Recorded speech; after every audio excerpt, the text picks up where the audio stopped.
সপ্তম দফা লোকসভা নির্বাচন শেষ হতে না হতেই এবার ভাটপাড়ার পর গভীর রাতে নৈহাটি তৃণমূল কার্যালয়ের সামনে বোমাবাজি। সপ্তম দফা নির্বাচন কাটতে না কাটতেই নৈহাটিতে বোমাবাজি। নৈহাটি পৌরসভার 7 নম্বর ওয়ার্ডের তৃণমূল কংগ্রেসের দলীয় কার্যালয়ের সামনে গভীর রাতে বোমাবাজির ঘটনা ঘটে। নৈহাটি পৌরসভার 7 নম্বর ওয়ার্ডের কাউন্সিলর রঞ্জন কর্মকার এই বোমাবাজির ঘটনায় বিরোধী দলকেই নিশানা করেন। তিনি বলেন, 2019-এর প্রতিচ্ছবি দেখবে না নৈহাটি ও ব্যারাকপুরবাসী। তাছাড়াও সিসিটিভিতে দেখা যাচ্ছে গভীর রাতে তৃণমূল কার্যালয়ের সামনে বোমা ফেটে উঠল।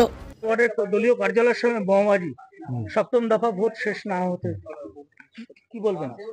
সপ্তম দফার আর কি ভোট শেষ না হতে হতে ওরা আবার দেখাচ্ছে 2019টাকে সবাইকে মনে করিয়ে সবাইকে ঘরে ঢোকাতে চাইছে, কিন্তু আমরা ঘরে ঢোকার লোক না।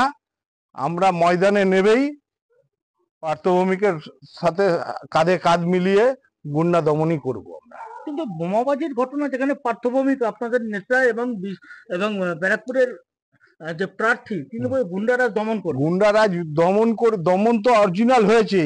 এর তো 2019-এ আপনাকে দেখেছেন দিনের আলোতে ওরা করেছিল, এখন রাতের অন্ধকারে করছে কিসের জন্য? গুন্ডারাজ দমন হয়েছে বলেই রাতের অন্ধকারে এসে চুরি করে এসব কাজ করছে। তা আমরাও ময়দানে আজ থেকে রয়েছি, আমরা 2 মাস ধরে রয়েছি, আজকেও আছি। আমরা এটা আমরাও দেখবো কে কত মায়ের দুধ খেয়েছে, আমরাও দেখবো। পুলিশ প্রশাসন সঙ্গে সঙ্গে এসছে, পুলিশ প্রশাসন দেখেছে। পুলিশ প্রশাসনকে আমরা সিসিটিভির ফুটেজ যা দেওয়ার দিয়েছি। আমরা পুলিশ প্রশাসন এখনো পর্যন্ত আছে, পুলিশের কাজ করছে, আমরা আমাদের কাজ করব।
ওরা জানে আমরা হারছি, এটা পুরো জন্য না যায়।